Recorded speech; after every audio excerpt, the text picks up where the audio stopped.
Hello प्यारे बच्चों, कैसे हो आप लोग। मुझे उम्मीद है कि आप सभी लोग बहुत अच्छे होंगे और अपना तैयारी जो है आगे कर रहे होंगे। बच्चों बिल्कुल आज हम लोग बहुत दिन बाद मिले हैं और बहुत दिन बाद आने का रीजन बहुत सारा है, लेकिन हम लोग उन रीजन को थोड़ा सा साइड करते हुए मैं आपको केवल एक ही बात बताना चाहता हूँ। देखिए, आप लोग भी जब तैयारी करते हो तो क्या होता है, एक होता है कि कंटिन्यूटी बना हुआ रहता है और एक होता है कि कभी कभी आप बीच में हतोत्साहित हो जाते हो और आपकी कंटिन्यूटी रुक जाती है। तो बच्चों के पास हमेशा दो ही रास्ते होते हैं। एक रास्ता होता है कि या तो वो दिन रात कठिन मेहनत करके हमेशा अपने सफलता की ओर आगे बढ़े, नहीं तो दूसरा रास्ता होता है कि वो बीच में परेशानियों का सामना नहीं करे और पहले ही मान ले कि ये तो हमसे होगा ही नहीं। अब आपके पास दो चॉइस है कि या तो आप नौकरी करो और एक ऐसा लाइफ जियो जिसमें आपके पास पैसे की कमी नहीं हो, जिसमें आपके पास आपकी कोई भी इच्छा पूरा जो चाहे वो कर पाओ, नहीं तो दूसरा ऐसा लाइफ होगा जिसमें जब आपके पास जॉब नहीं होगा तो आपके पास पैसे नहीं होंगे, और अगर पैसे नहीं होंगे तो लाइफ में ना इतनी समस्या आती है। जैसे कि अभी आप अपने किसी फ्रेंड से मांगोगे 200 रुपया, वो दे देगा, 2000 मांगोगे वो भी दे देगा, लेकिन जब आप 40-45 साल के हो जाओगे तब कभी आप अपने मित्र से मांग कर देखना तो वो सीधा एक बात बोल देगा कि अरे मेरे फैमिली में तो खुद प्रॉब्लम चल रहा है, खुद ऐसे है, बच्चों का फीस यहाँ करना है, ये करना है, वो करना है। तो समय जब आप मतलब कि बड़े एज के हो जाते हो तो आपके पास क्या होता है कि उस समय सिर्फ और सिर्फ आप तभी अच्छे से लाइफ जी पाओगे जब सबसे उसमें अहम रोल किसका होता है, तो पैसों की होती है। और पैसा का प्रॉब्लम तभी एक निश्चित एक फिक्स्ड इनकम कहां से आएगा, तो एक जॉब से। इसीलिए आपके पास दो ऑप्शन है, या तो पूरी जिंदगी आप मैनेज करके जीना सीखो कि अच्छा आज ये नहीं करेंगे, वो नहीं करेंगे, ऐसे नहीं करेंगे, वैसे नहीं करेंगे, या फिर आज ही इतना मेहनत करो कि निश्चित तौर पर नौकरी आपकी पक्की हो। और इसी नौकरी को हम लोग पूरा करने के लिए फिर से एक नए संकल्प के साथ हम लोग भी आए हैं। हम लोग भी इस बार हम कह सकते हैं कि हम लोग ये जो सेशन लाए हैं अब 2.0 के नाम से आप इसको मान सकते हो। कहने का मतलब कि दुगनी रफ्तार से इस बार लेकर आएंगे, और इस बार मेरा यकीन है कि जो भी बच्चे हो वो काइंडली जुड़े रहें और बिल्कुल अब वीडियो आपका रेगुलर हमेशा आएगा, ये हम लोग का प्रॉमिस है। ठीक है, तो चलिए आज हम लोग सेशन देखते हैं, सेशन नंबर 54, जिसमें हम लोग स्टैटिक जीके के बहुत सारे प्रश्नों को देखेंगे सालोमिस के साथ। तो चलिए शुरू करते हैं आज का सेशन नंबर 54 और आते हैं क्वेश्चन नंबर फर्स्ट पर। देखिएगा क्वेश्चन नंबर फर्स्ट क्या बोल रहा है, और ये सारा आपका प्रीवियस ईयर क्वेश्चन है। प्रीवियस ईयर में भी बहुत ज्यादा पुराना नहीं है, लगभग के दिनों में आया हुआ क्वेश्चन है। और यहाँ पे जो टाइपिंग वाला है वो लिखने के लिए भूल गया है, नेक्स्ट वाले सेशन से, नेक्स्ट के अगले वाले सेशन से ये लिखा हुआ आएगा और इससे आपको पता चलेगा कि आप यहाँ पे जो पढ़ रहे हो वो क्वेश्चन एग्जाम में बनता है। तो हम लोग आते हैं क्वेश्चन नंबर फर्स्ट पर। बंगाल के अंतिम गवर्नर जनरल कौन थे? ठीक है, आपसे सवाल कर रहा है कि बंगाल के अंतिम गवर्नर जनरल कौन थे। देखो ये टाइम चल रहा था भारत में राजनीतिक अस्थिरता का। हुआ क्या था, हम लोग को पता है कि भारत में एक दौर ऐसा आया था 1526 के बाद लगातार हमारे यहाँ मुगल शासन चल रहा था, लेकिन वो मुगल शासन भी दो भाग में चला था। 1526 और 1707 के बीच जो टाइम चल रहा था उसको हम लोग प्रोपर मुगल वंश कहते हैं, और 1707 से लेकर के 1857 के बीच का जो टाइम चला उसको हम लोग क्या बोलते हैं, उत्तर मुगल काल। और उत्तर मुगल काल में जो भी शासक आए थे वो सारे अयोग्य थे, मैक्सिमम। ठीक है, इक्का दुक्का को आप छोड़ दो तो मैक्सिमम अयोग्य ही थे। और ये टाइम तक क्या हुआ था, मतलब अकबर के टाइम से ही भारत में कौन आना शुरू हो गया था, अंग्रेज अधिकारी, अधिकारी ना कहो अंग्रेज व्यापारी। ठीक है, अंग्रेज व्यापारी में आपके पुर्तगाली आ रहे थे, डच आ रहे थे, तो ये सारे लोग आ रहे थे और व्यापार कर रहे थे। लेकिन जब यही व्यापारी लोग देखे कि भारत में राजनीतिक अस्थिरता चल रही है, यहाँ पर शासन करने के लिए यहाँ के शासक खुद आपस में ही झगड़ा कर रहे हैं, तो वो लोग यहाँ क्या करने लगे, अपना पैर जमाने का कोशिश किए। वो कहा जाता है ना कि आपको आजादी कैसे मिली, इसको सीखने से बेहतर है कि आप ये सीखो कि आप गुलाम कैसे हो गए। तो ये दौर वैसा ही दौर चल रहा था जब भारत गुलाम बनने वाला था, उस पीरियड में चल रहा था। तो चलिए हम लोग इसको समझते हैं कि कैसे कैसे क्या हुआ था। देखिए हम लोग को पता है कि भारत में एक कंपनी आई थी जो सिर्फ मामूली सा व्यापार करने आई थी और इतना बड़ा सा कंपनी राइज कर ली जो कि अपना सरकार भी बनाने में सक्षम हो गया, जो कि अपना सेना बनाने में भी सक्षम हो गया। तो जो पहली बार जो कंपनी आई थी 1757 ईस्वी में, ठीक है, 1757 में east India company, east India company का, ईस्ट इंडिया कंपनी के द्वारा क्या बन करके आया, तो बंगाल का गवर्नर, बंगाल का गवर्नर। और बंगाल का गवर्नर जो था ये कौन बन करके आया, तो ये आया आपका, कौन आया था, ये आया था आपका रॉबर्ट क्लाइव। कौन आया था, रॉबर्ट क्लाइव, ठीक है, रॉबर्ट क्लाइव।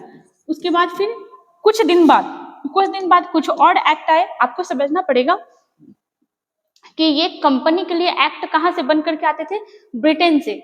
और ब्रिटेन से जो भी एक्ट बन करके आता था कंपनी का अधिकारी उसको भारत में इम्प्लीमेंट करता था।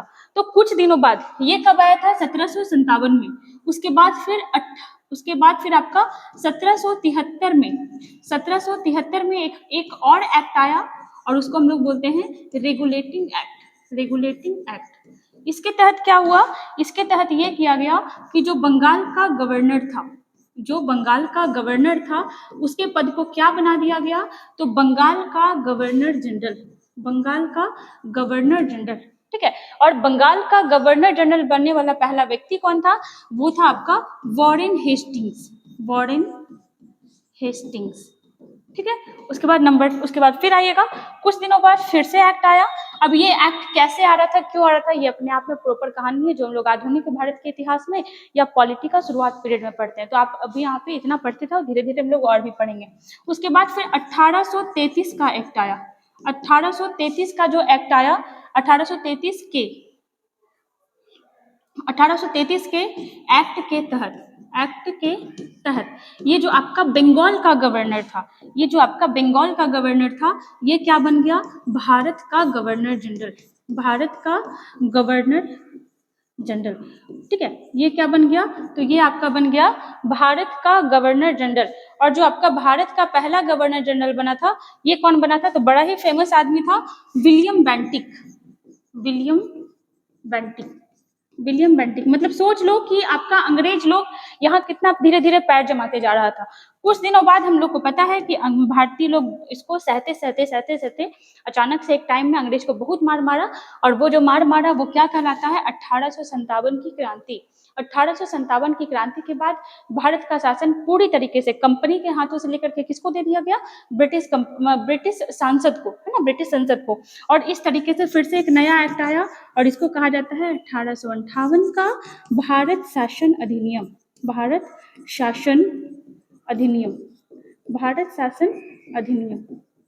ठीक है, भारत शासन अधिनियम। और इसके तहत क्या हुआ, तो इसके तहत बन के आया भारत का, देखो बहुत इंपॉर्टेंट है, भारत का पहला वायसराय।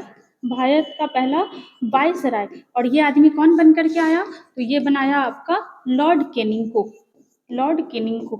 ठीक है। तो ये बहुत इंपॉर्टेंट चीज हम लोग यहाँ पे सीख रहे हैं। इस चीज को याद रखिएगा कि पहले बंगाल का गवर्नर था, फिर पद को थोड़ा सा बढ़ाया गया, प्रमोशन करके क्या बना, बंगाल का गवर्नर जनरल। और प्रमोशन हुआ तो क्या बन गया, पूरे भारत का गवर्नर जनरल। और प्रमोशन हुआ तो क्या बन गया, भारत का पहला वायसराय। और वो कौन बन गया, लॉर्ड केनिंग। और उसके बाद फिर भारत हमारा आजाद होता है, आगे जाकर के 1947 में आजाद होता है ना। तो यहाँ से दो क्वेश्चन बनते हैं कि आजाद भारत के, ठीक है, क्वेश्चन ये बनता है कि आजाद भारत के पहले गवर्नर जनरल कौन थे, ठीक है, ये बनता है। तो ये हो जाएगा आपका लॉर्ड माउंटबेटन, ठीक है, इस चीज को याद रखिएगा। आजाद भारत के पहले गवर्नर जनरल, तो ये कौन हो जाएगा, लॉर्ड माउंटबेटन, ठीक है। वहीं आपसे पूछेगा कि आजाद भारत के पहले भारतीय गवर्नर जनरल कौन थे, ठीक है। तो क्या पूछ सकता है कि आजाद भारत के पहले भारतीय गवर्नर जनरल। तो आप क्या बनाओगे, आप बनाओगे सी राजगोपालाचारी, है ना, सी राजगोपालाचारी। आप इसमें एक दो नहीं बहुत सारा क्वेश्चन सीख गए हो, तो आप इसको फिर से रिपीट करके देख लेना। हम लोग देखते हैं कि क्वेश्चन में हमारे से पूछ ये रहा था कि बंगाल का अंतिम गवर्नर जनरल कौन था। तो बंगाल का अंतिम गवर्नर जनरल वही था जो भारत का पहला गवर्नर जनरल बना था। तो क्या हो जाएगा हमारा यहाँ पे आंसर, विलियम बेंटिक, है ना, क्या हो जाएगा, विलियम बेंटिक। चलिए ऑप्शन नंबर कितना है, तो ये हो जाएगा आपका ऑप्शन नंबर सी। कौन सा आदमी, ये हो जाएगा आपको विलियम बेंटिक। चलिए आते हैं क्वेश्चन नंबर 2 पर। देखिएगा 2 क्या बोल रहा है, टिहरी बांध किस नदियों के संगम पर स्थित है? टिहरी बांध जो है ये किन नदी के संगम पर है? तो ये है आपका, देखिएगा यहाँ पे भागीरथी, और ये क्वेश्चन ना दरोगा में पूछा हुआ है, बिहार दरोगा, भागीरथी और भिलंगाना, यही है ना? हाँ, भीलगंगा, हाँ सॉरी, भीलगंगा, भील गंगा के ये बसा हुआ है। अब कैसे आप इसको याद रखिएगा? तो यहाँ से भा उठाइएगा और यहाँ से भी उठाइएगा, भाभी करके कैसे भी याद कर लीजिएगा कि टिहरी बांध जो है आपका ये भागीरथी और भिलंगाना नदी के किनारे के पर आपका बना हुआ है। तो देखिए, और यहाँ पे सवाल क्या बनता है कि जो आपका भागीरथी है ये किसकी सहायक नदी है? तो ये है गंगा की सहायक नदी, ठीक है। भिलंगाना के बारे में पूछेगा, इसी को भिलंगाना और भीलगंगा भी कहा जाता है।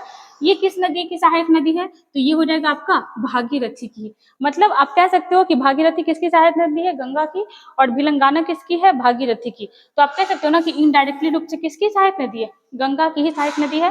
टिहरी बांध को भारत का सबसे ऊंचा बांध भी कहते हैं, जो कितना ऊंचा बना हुआ है? 260.5 मीटर ऊंचा आपका ये बांध बना हुआ है, जो भारत का सबसे ऊंचा बांध है, ठीक है। ये चीज हुआ। दूसरा आपसे पूछेगा, यहाँ पे हम लोग आंसर पहले लगा लेते हैं, ऑप्शन नंबर ए। दूसरा आपसे सवाल करेगा कि ये जो आपका नदी है, ये जो आपका बांध है किस राज्य में बना हुआ है? तो ये बना हुआ है आपका उत्तराखंड में। कहाँ बना हुआ है? उत्तराखंड।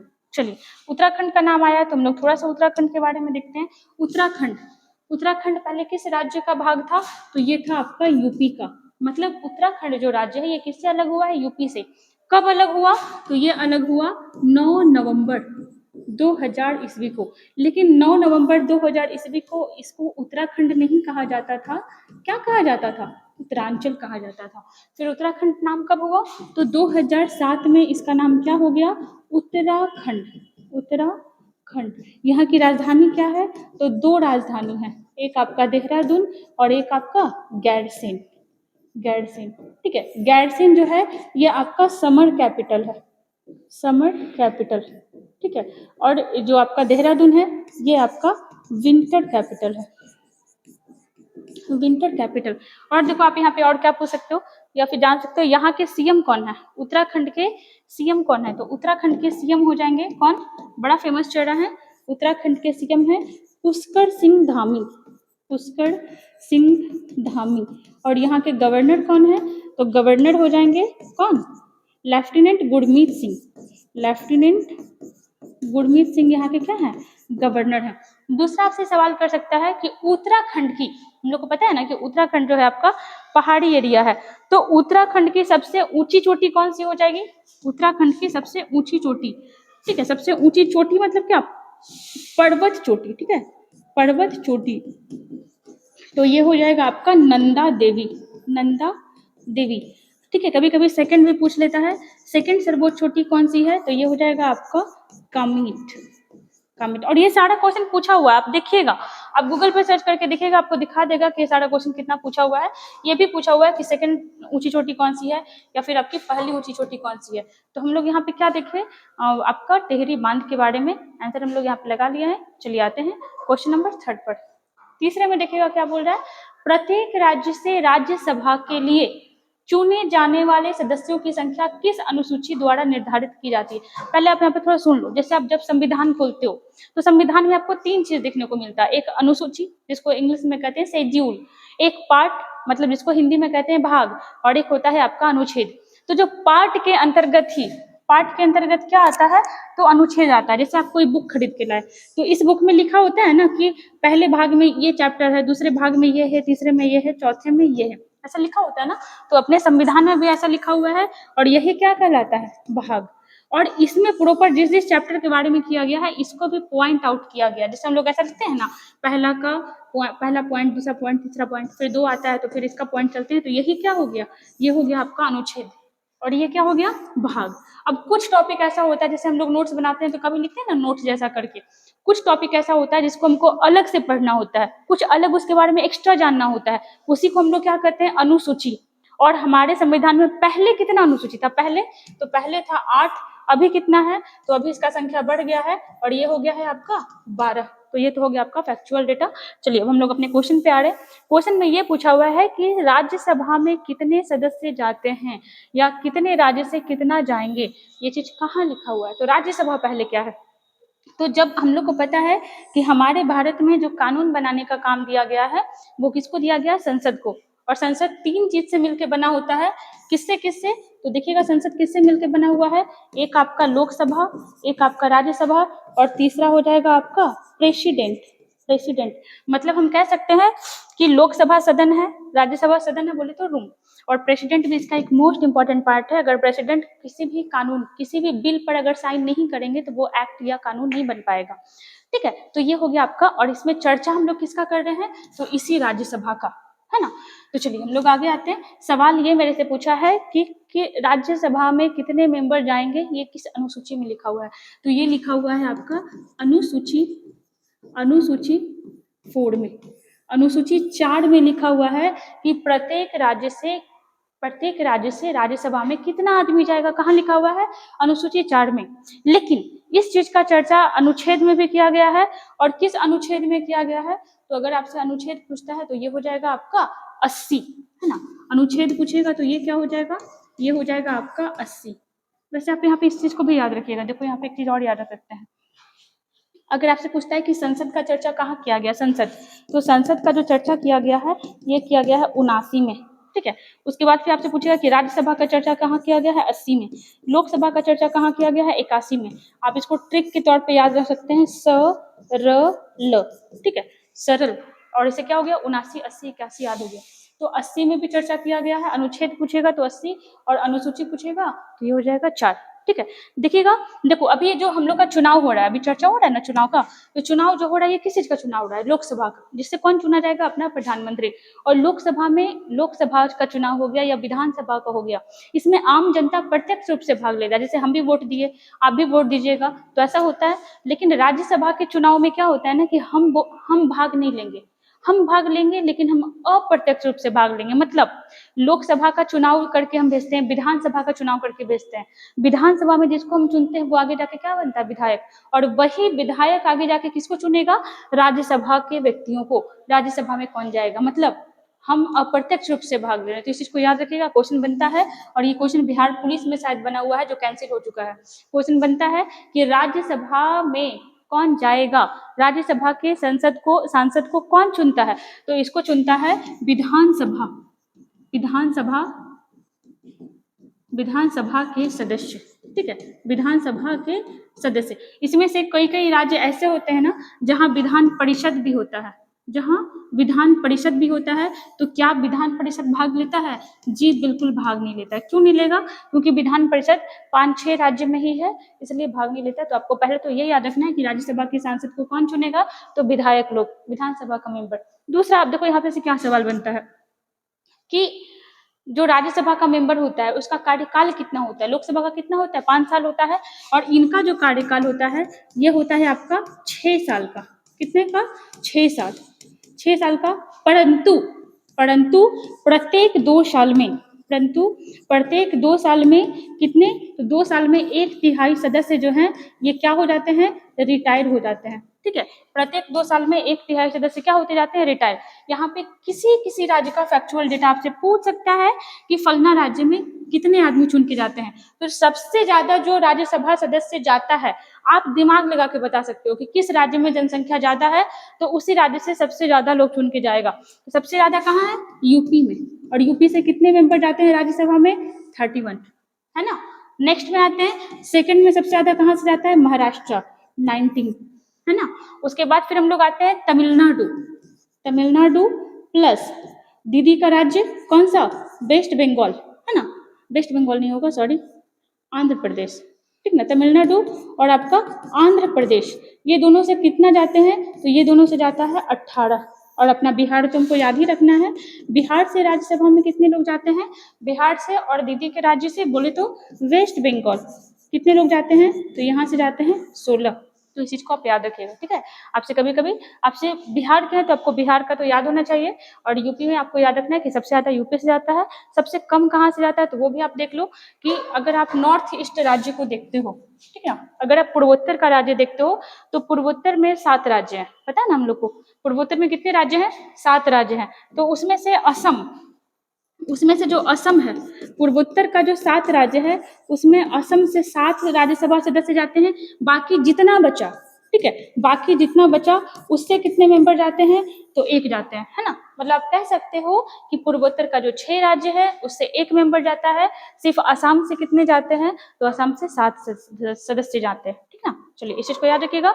यहाँ पे अपना आंसर क्या हो जाएगा, अब तो आप आंसर लगा लीजिएगा ना, क्या हो जाएगा, चौथी अनुसूची, है ना, चौथी अनुसूची, आंसर नंबर बी। चलिए आते हैं क्वेश्चन नंबर 4 पर। देखिएगा 4 क्या बोल रहा है अपना, Sardar Vallabhbhai Patel the iron man of India. Sardar Vallabhbhai Patel के नेतृत्व में बारदोली सत्याग्रह जो है आपका, ये आपका कब हुआ था, तो देखिएगा यही है ना, हाँ, बारदोली सत्याग्रह कब हुआ था।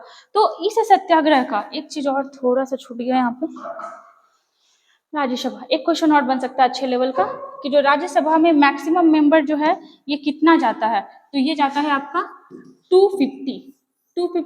इसमें से 238 तो इलेक्ट होकर के जाएंगे, मतलब उनका चुनाव होकर के जाएगा, और 12 आदमी जो है ये इसको कौन भेजता है, तो इसको मनोनीत करके भेजा जाता है, ठीक है, किसके द्वारा, राष्ट्रपति के द्वारा। यहाँ पर आपके लिए एक हम सवाल छोड़ रहे हैं, सवाल ये है कि राज्यसभा में अभी कितने आदमी प्रेजेंट हैं। चलिए आगे आते हैं। देखिएगा सरदार वल्लभ भाई पटेल के नेतृत्व में बारदोली सत्याग्रह कब हुआ, तो इसकी स्थिति जो है 1925 से ही बन रही थी। ये जो सत्याग्रह हुआ इसकी परिस्थिति 1925 से बन रही थी। कैसे बन रही थी, तो 1925 के टाइम में गुजरात के बारदोली नामक जगह पर क्या हुआ था कि अकाल की स्थिति बन रही थी। अकाल की स्थिति बन रही थी, तो अकाल बढ़ रहा था, मतलब कृषि ढंग से नहीं हो पा रहा था, किसान उतना पैसा जमा नहीं कर पा रहा था, टाइम चल रहा है, आप ये टाइम देखो, टाइम चल रहा है अंग्रेज सरकार का। तो अंग्रेज सरकार क्या किया कि टैक्स को कम करने के बजाय क्या किया, टैक्स को और बढ़ा दिया। अब किसान बोल रहा है कि भाई पैसा नहीं है, अकाल पड़ रहा है, कृषि हो नहीं पा रहा, फिर कैसे पैसा देगा, लेकिन अंग्रेज कहाँ सुनने वाला था। आज के टाइम में देखो किसान ये प्रोटेस्ट कर रहा था ना, तो ऐसा ही कुछ प्रोटेस्ट आपका उस समय भी चला होगा। लेकिन यहाँ का अंग्रेज सरकार जो था वो 22% टैक्स को और बढ़ा दिया। उसके बाद फिर एक लीडर बन करके आए, और वो कौन थे, तो वो अपने थे वल्लभ भाई पटेल। याद रखिएगा 1928 के पहले इनको सरदार नहीं कहा जाता था, क्या कहा जाता था, वल्लभ भाई पटेल, वल्लभ भाई पटेल, ठीक है, वल्लभ भाई पटेल। ये क्या किए, ये गुजरात आए, गुजरात के बारदोली में ये यहाँ के लोगों को क्या कह सकते हो आप, लीडरशिप वहाँ का लिए, लोगों का नेतृत्व किए, और इस क्रांति में या फिर इस आंदोलन में, बारदोली सत्याग्रह में सभी समुदाय का लोग भाग लिया। मतलब आप कह सकते हो हिंदू हो गया, मुस्लिम हो गया, सिख था, आपका पारसी था, ठीक है, और इन समुदायों में भी जो सबसे बड़ा योगदान था, इस प्रोटेस्ट में जो सबसे बड़ा योगदान था वो किसका था, तो वो था आपका महिलाओं का, महिलाओं का, ठीक है। तो ये क्वेश्चन बनता है कि इसमें महिला लोग बहुत एक्टिव रही थी इस आंदोलन में। दूसरा एक क्वेश्चन और बनता है कि क्या महात्मा गांधी इस समय इस आंदोलन को कॉपरेट नहीं कर रहे थे, उसको सपोर्ट नहीं कर रहे थे, कर रहे थे, ठीक है, कर रहे थे, ज्यादा कुछ नहीं किए थे, ज्यादा इन्हीं के द्वारा किया गया था। यहाँ पे महात्मा गांधी जी के द्वारा इनका एक पत्रिका था जिसका नाम था young India, young India Mahatma Gandhi ji के द्वारा लिखा हुआ एक पत्रिका था। यंग इंडिया में महात्मा गांधी ने बारदोली सत्याग्रह का चर्चा किया ताकि जन जन तक, लोगों तक इस आंदोलन के बारे में जानकारी मिल सके। 1925 से स्थिति बनते आ रहा था, अंग्रेज सरकार सुन नहीं रहा था, और 1928 में भारी मात्रा में क्या हो गया, आंदोलन हो गया। और जाहिर सी बात है कि जिसके नेता सरदार वल्लभ भाई पटेल रहेंगे तो वो आंदोलन सफल होगा ही। फाइनली अंग्रेज को झुकना भी पड़ा था और ये आंदोलन सफल हुआ। और इस आंदोलन की सफलता की वजह से ही, इस आंदोलन की सफलता की वजह से ही बारदोली की जो महिलाएं थी उन्होंने वल्लभ भाई पटेल को एक उपाधि दिया, और कौन सा उपाधि दिया, तो सरदार का, ठीक है, सरदार का। और तभी से ये किस नाम से जाने जाने लगे, सरदार वल्लभ भाई पटेल, ठीक है, 1928 में। वैसे कहीं कहीं पे आप इसका आंसर महात्मा गांधी भी देख सकते हो। कहा जाता है कि महात्मा गांधी ही महिलाओं को बोले कि वल्लभ भाई पटेल के वजह से ही ये आंदोलन सफल हो पाया, तो आप लोग इनको एक उपाधि दीजिए सरदार के नाम से। मतलब आइडिया महात्मा गांधी का था और दिया किसने, महिलाओं ने। तो दोनों का नाम आप याद रखिएगा, अपना आंसर हो जाएगा ऑप्शन नंबर डी। आते हैं क्वेश्चन नंबर 5 में। यहाँ पे देखना, हमारे देश में निम्नलिखित में से कौन सी गेहूं की अर्धवामन एवं उच्च उत्पादन वाली किस्म है, तो ये क्या हो जाएगा, ये हो जाएगा आपका विद्या, ठीक ना। अब ये है क्या, तो ये एक प्रकार का गेहूं का किस्म है जो इसका उच्च उत्पादन होता है। आगे देखिएगा, एक दो नाम और देख लीजिएगा, जैसे एक नाम आता है आपका कल्याण सोना, ठीक है, कल्याण कल्याण सोना, ये भी क्या है, देखो इसे नाम ही कभी कभी पूछ लेता है, और ये भी किस एग्जाम में आया हुआ क्वेश्चन है, वो टाइपिंग नहीं हो पाया ना, तो पता चलता है आपको कि कौन से एग्जाम में पूछा हुआ है। ये भी क्या है, तो ये भी गेहूं का एक बहुत ही अच्छा किस्म है जो हमारे भारत में उत्पादित किया जाता है। और जैसे देखिएगा आपका एक क्वेश्चन और देख सकते हैं, जया और रत्ना, ठीक है, ये यहाँ पे जया देख रहे हो ना, एक नाम और ऐड कर लो, जया और रत्ना। सवाल ये बन सकता है कि जया और रत्ना जो है ये किस चीज का किस्म है, तो ये आपका चावल का है ना, चावल, भारत में चावल। अभी आप लोग को कुछ दिखा था अंधेरा, अगर आप पढ़ाई नहीं करिएगा तो आपका फ्यूचर भी वैसा ही हो जाएगा अंधेरा, लेकिन हम लोग को अपना फ्यूचर प्रकाश में बनाना है, लाइट बड़ा बनाना है। तो चलिए आगे बढ़ते हैं। देखिएगा क्वेश्चन नंबर 5 अपना कंप्लीट हुआ, जिसका आंसर क्या था, विद्या, जया और रत्ना, सारा कुछ हम लोग देख चुके थे। चलिए आगे आते हैं क्वेश्चन नंबर 6 पर। आईने अकबरी, आईने अकबरी किसने लिखा। देखिएगा यह जो बुक है, इससे हम लोग को मुगल प्रशासन, मुगल काल और मुगल वंश के शासकों के बारे में काफी जानकारी प्राप्त होती है। इस पुस्तक को लिखा कौन है, बड़ा इंपॉर्टेंट क्वेश्चन बनता है इससे। चलिए हम लोग डिस्कशन के साथ देखते हैं। जैसे देखिएगा सबसे पहले इस बुक को साइड करते हैं और हम लोग आते हैं अकबर में। ठीक है, हम लोग जानते हैं कि मुगल वंश का जो सर्वाधिक सेकुलर टाइप का शासक रहा था, महान शासक था, वो कौन था, वो था आपका जलालुद्दीन मोहम्मद अकबर। अकबर के टाइम में एक आदमी था और उसका नाम क्या था, अबुल फजल। अबुल फजल, अबुल फजल के द्वारा एक बुक लिखा गया था और उस बुक का नाम क्या था, अकबर नामा, है ना, क्या नाम था, अकबर नामा। ये बुक लिखने में लगभग 7 साल लग गया था। ठीक है, लगभग कितना साल लगा था, 7 साल, मतलब 1589 में ये बुक लिखना शुरू किया गया था, 1589 में, और लिखाया कब था पूरा, 1596। ठीक है, किस भाषा में ये बुक लिखा गया था, फारसी भाषा में, फारसी भाषा में इस बुक को लिखा गया था। अकबरनामा अबुल फजल के द्वारा लिखा हुआ, जिससे हम लोग को अकबर के बारे में काफी जानकारी मिलती है। यह पुस्तक 3 भाग में लिखा हुआ है। ठीक है, यह पुस्तक जो है आपका 3 भाग में लिखा हुआ है, जिससे आपका पहले वाले पार्ट से क्या होता है कि अकबर के पूर्वजों के बारे में जानकारी मिलती है। सेकेंड वाले पार्ट से क्या होता है, तो अकबर के काल में बहुत सारे घटना घटे, उनके बारे में जानकारी मिलती है। और तीसरा में क्या, तीसरा हमारा बड़ा इंपॉर्टेंट है, तीसरे वाले से पता चलता है अकबर के काल में प्रशासन, अकबर के काल में प्रशासन कैसा था, सेना कैसा था, ये सारा जानकारी हम लोग को किससे मिलता है, तीसरे वाले से। इससे पूर्वज के बारे में, इससे इसके शासनकाल की घटना के बारे में, और इससे प्रशासन के बारे में। तो अकबरनामा का तीसरा पार्ट जो है, यही पुस्तक क्या कहलाता है, आईने अकबरी, आईने अकबरी। ठीक ना, तो इस चीज को याद रखिएगा। और जाहिर सी बात है कि अबुल फजल के द्वारा अकबरनामा लिखा गया, अकबरनामा का ही पार्ट कौन सा है, आईने अकबरी। तो अपने यहाँ पे आंसर क्या होना है, तो यहाँ पे हमारा आंसर हो जाएगा ऑप्शन नंबर बी, अबुल फजल। ठीक है, एक चीज और याद रखिएगा, जब भारत में अंग्रेजों का आगमन हुआ, अंग्रेजों का आगमन हुआ तो 20वीं सदी में, अंग्रेजों का आगमन हुआ तो 20वीं सदी में एक आदमी था, उसका नाम क्या था, हेनरी बेवरेज, हेनरी बेवरेज। ठीक है, हेनरी बेवरेज के द्वारा अकबरनामा को अंग्रेजी में अनुवाद किया गया, अंग्रेजी में अनुवाद किया गया। इतना हमारा क्वेश्चन बनता है। चलिए आते हैं क्वेश्चन नंबर 7 पे। अजमेर में उर्स महोत्सव किस सूफी संत की पुण्यतिथि के रूप में मनाया जाता है। अजमेर कहाँ है, तो अजमेर है आपका राजस्थान में, और यहाँ एक मुस्लिमों का, इस्लाम धर्म का एक बहुत प्रमुख पवित्र फेस्टिवल मनाया जाता है। और ये कौन सा फेस्टिवल है, तो ये हो जाएगा आपका, क्या हो जाएगा, उर्स महोत्सव, उर्स महोत्सव। ठीक है, ये किसके लिए मनाया जाता है, तो ये मनाया जाता है चिश्ती संप्रदाय के संस्थापक शेख मोइनुद्दीन चिश्ती, शेख मोइनुद्दीन चिश्ती के पुण्यतिथि पर। ठीक है, के पुण्यतिथि पर आप यहाँ पे क्या याद रखोगे बेसिकली, कि उर्स महोत्सव जो है चिश्ती संप्रदाय, ठीक है, चिश्ती अपने आप में एक धर्म टाइप का था, एक संप्रदाय टाइप का था। चिश्ती संप्रदाय के संस्थापक शेख मोइनुद्दीन चिश्ती के पुण्यतिथि पर कौन सा फेस्टिवल मनाया जाता है, तो ये मनाया जाता है आपका उर्स महोत्सव। और कहाँ मनाया जाता है, तो ये हो जाएगा आपका अजमेर में। चिश्ती संप्रदाय का फॉलोअर आपका अकबर भी रहा था, और इनका पूरा नाम है शेख मोइनुद्दीन सलीम चिश्ती, और इन्हीं सलीम के नाम पे अकबर ने अपने पुत्र का नाम क्या रखा था, सलीम। उसी को शेखू बाबा भी कहा जाता था, और उसी को आगे जाके जहांगीर के नाम से हम लोग जानते हैं, जो मुगल वंश का अगला शासक बना था। शेख मोइनुद्दीन चिश्ती के बारे में क्वेश्चन बनता है कि ये किसके समय में भारत आए थे, तो मोहम्मद गौरी के टाइम में। बेसिकली इल्तुतमिश नाम आता है, मोहम्मद गौरी एक आक्रांता था, उसके टाइम में ये भारत आए थे और एक नए संप्रदाय का स्थापना किए थे।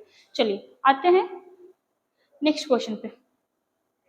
भारत के संविधान का कौन सा अनुच्छेद भारत के राष्ट्रपति के महाभियोग के प्रावधानों के रूप में उल्लेख किया गया? देखो क्वेश्चन क्या बोल रहा है, क्वेश्चन क्या बोल रहा है कि अगर हमारा, पहले तो आ जाओ कि महाभियोग क्या होता है, जिसको इंग्लिश में हम लोग क्या बोलते हैं, इम्पीचमेंट।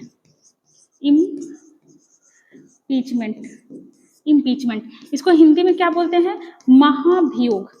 महाभियोग देखो क्या होता है, हम लोग को पता है कि हमारे राष्ट्रपति जो है उनका कार्यकाल, जो भी आदमी राष्ट्रपति के पद पे बैठता है उनका कार्यकाल कितना होता है, तो ये होता है आपका कितने साल का, 5 साल का, 5 वर्ष का टेन्योर होता है राष्ट्रपति का। लेकिन अगर राष्ट्रपति अपने पद पर बैठने के बाद कुछ ऐसा काम करता है जो देश विरोधी हो, जो देश के हित में ना हो, अगर राष्ट्रपति हमारे संविधान का अपमान करता है, तो हम इसे क्या करते हैं, इसके टेन्योर पूरा होने के पहले हम इसे इसके पद से हटा सकते हैं। और जिस प्रक्रिया द्वारा राष्ट्रपति को उनके पद से हटाया जाता है वो प्रक्रिया क्या कहलाता है, वो कहलाता है इम्पीचमेंट, और हिंदी में इसको क्या बोलते हैं, महाभियोग बोलते हैं। ठीक है, इम्पीचमेंट जो है लोकसभा या राज्यसभा दोनों में से किस सदन से शुरू होता है? हम लोग देखे थे कि संसद के 3 पार्ट होते हैं, कौन कौन सा, तो लोकसभा, राज्यसभा और तीसरा होता है आपका प्रेसिडेंट। तो अगर प्रेसिडेंट को पद से हटाना है, अगर इसको पद से हटाना है तो हम कहाँ से शुरू कर सकते हैं, मतलब कौन सदन से, लोकसभा से या राज्यसभा से? तो आपको पता होना चाहिए कि या तो लोकसभा या राज्यसभा दोनों में से कहीं से भी आपका यह प्रावधान शुरू हो सकता है कि राष्ट्रपति को पद से हटाना है। और इसके लिए 14 दिन पहले राष्ट्रपति को सूचना दिया जाता है कि भाई साहब आपको आपके पद से हटाया जा रहा है। ठीक है, और राष्ट्रपति के ऊपर इम्पीचमेंट लगाया जाएगा।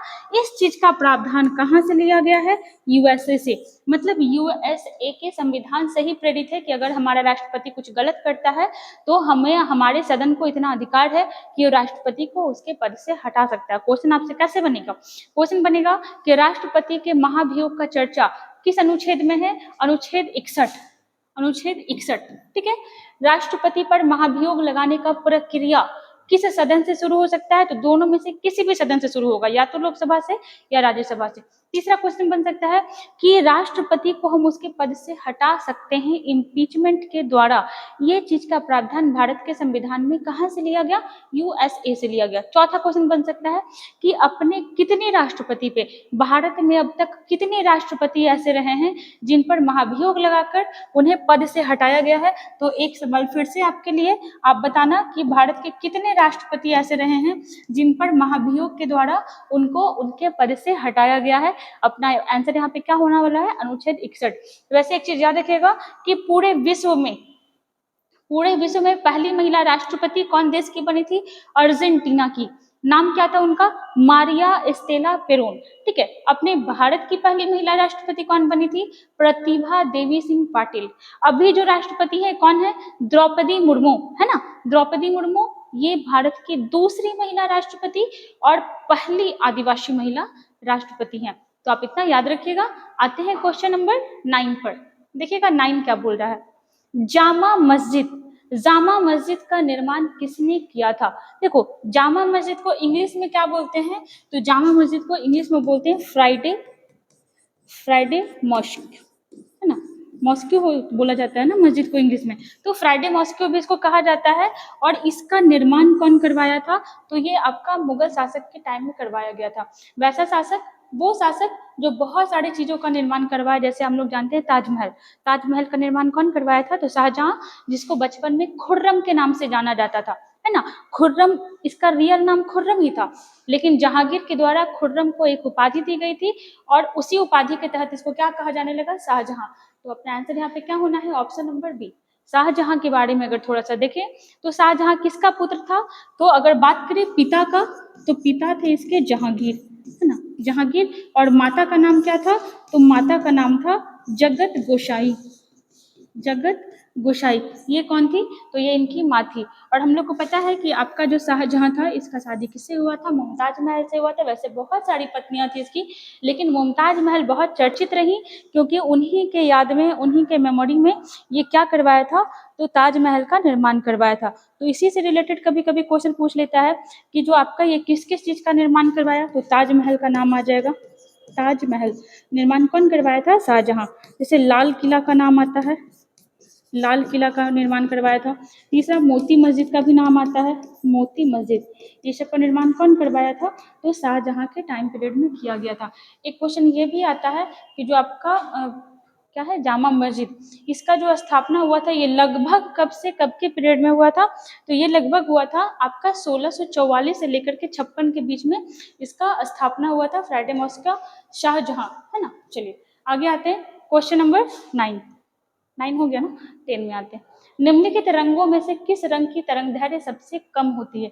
तो खैर ये तो अब तो एकदम याद हो गया होगा कि किसका सबसे कम होता है और किसका सबसे ज्यादा होता है। तो हम लोग को ये पता है कि जो आपका बैगनी है, बैगनी, इसका क्या होता है? सबसे कम होता है। और जो लाल है, इसका तरंगदैर्घ्य क्या होता है? सबसे ज्यादा। तो इस चीज को आपको याद ही रखना है कि सबसे कम किसका होता है? बैगनी का। और सबसे ज्यादा किसका होता है? तो ये हो जाएगा लाल का। लेकिन देखिएगा, कुछ और भी तरंग होते हैं, कुछ और भी वेव होते हैं हमारे पास, जिसको हम लोग कहते हैं विद्युत चुंबकीय तरंग। ठीक है, कुछ कुछ और भी वेव होते हैं, जिनको तरंग होते हैं, उनको हम लोग क्या कहते हैं? विद्युत चुंबकीय तरंग। तो उसमें भी हम लोग देखते हैं कि कैसे कैसे आपका तरंगदैर्घ्य घटता है और बढ़ता है। तो सबसे पहले देखिएगा, रेडियो तरंग। ठीक है, रेडियो तरंग। वैसे तरंग को आप मानते चले जाइएगा, रेडियो तरंग, फिर आ जाएगा आपका सूक्ष्म तरंग, फिर आएगा आपका अवरक्त तरंग, ठीक है, और फिर आएगा आपका दृश्य तरंग। और देखिए, दृश्य तरंग, ये सारा आपका वेव होता है। और ये दृश्य तरंग में ही जो आप लाल, पीला, नीला, हरा, ब्लू, काला जो भी देखते हैं ना, वो किस में आता है? तो दृश्य तरंग के अंतर्गत आता है। तो पहले हम लोग क्या देखिए? रेडियो तरंग, सूक्ष्म तरंग, अवरक्त तरंग, दृश्य तरंग। और इसके बाद फिर और हो जाएगा, और कौन सा होगा? तो ये हो जाएगा आपका पराबैंगनी, पराबैंगनी तरंग। फिर हो जाएगा आपका एक्स किरण, ठीक है, एक्स किरण। और फिर हो जाएगा आपका गामा किरण, गामा किरण। ठीक है, तो पहले तो ये हो गया, ये हो गया आपका विद्युत चुंबकीय तरंग। इसको हम लोग क्या बोलते हैं? इसको बोलते हैं विद्युत चुंबकीय तरंग, विद्युत चुंबकीय तरंग। और जब आप इधर आते हो, ठीक है, जब आप इधर आते हो तो क्या होते जाता है कि तरंगदैर्घ्य, मतलब इंग्लिश में क्या बोलते हैं इसको? वेव लेंथ, वेव लेंथ, ये क्या होते जा रहा है आपका? तो ऐसे आपका बढ़ते जाता है। ठीक है, मतलब धीरे धीरे वेवलेंथ ऐसे ऐसे क्या हो रहा है? तो ये आपका बढ़ते जा रहा है। आपसे पूछेगा कि आपका रेडियो तरंग का वेवलेंथ ज्यादा होता है या फिर कोई भी कलर दे देगा? दृश्य तरंग के अंतर्गत ही क्या आता है? तो जो आप देखते हो ना, लाल हुआ, पीला हुआ, मतलब कोई भी कलर जो विजिबल है ना, वो सारा किस में आ जाएगा? तो ये आ जाएगा आपका दृश्य तरंग में। और जब आप धीरे धीरे ऐसे ऐसे इधर आते रहते हो तो उस समय क्या होते रहता है? तरंगदैर्घ्य जो है आपका बढ़ते रहेगा। ठीक ना, तो इस चीज को याद रखिएगा। जैसे आपसे सवाल करेगा कि रेडियो तरंग का तरंगदैर्घ्य ज्यादा होगा या लाल का ज्यादा होगा, हम लोग रटे हैं ना, याद किए हुए हैं कि लाल का सबसे ज्यादा होता है। तो जब आप इधर से कंपेयर करोगे तो रेडियो का ज्यादा हो जाएगा और लाल का कम हो जाएगा। तो इस चीज को याद रखिएगा। आंसर क्या हो जाएगा? यहाँ पे सबसे कम पूछ रहा है ना, तो सबसे कम यहाँ पे क्या हो जाएगा? बैगनी का। कलर में पूछ रहा है, आपसे पूछ लेगा कि बैगनी इनमें से कौन से तरंग के अंतर्गत आएगा? तो ये हो जाएगा आपका दृश्य तरंग। ठीक है, चलो अपना 10 क्वेश्चन कंप्लीट हुआ। मिलते हैं फिर नेक्स्ट वीडियो में फिर से अच्छे क्वेश्चन के साथ। तब तक अपना ध्यान रखिए।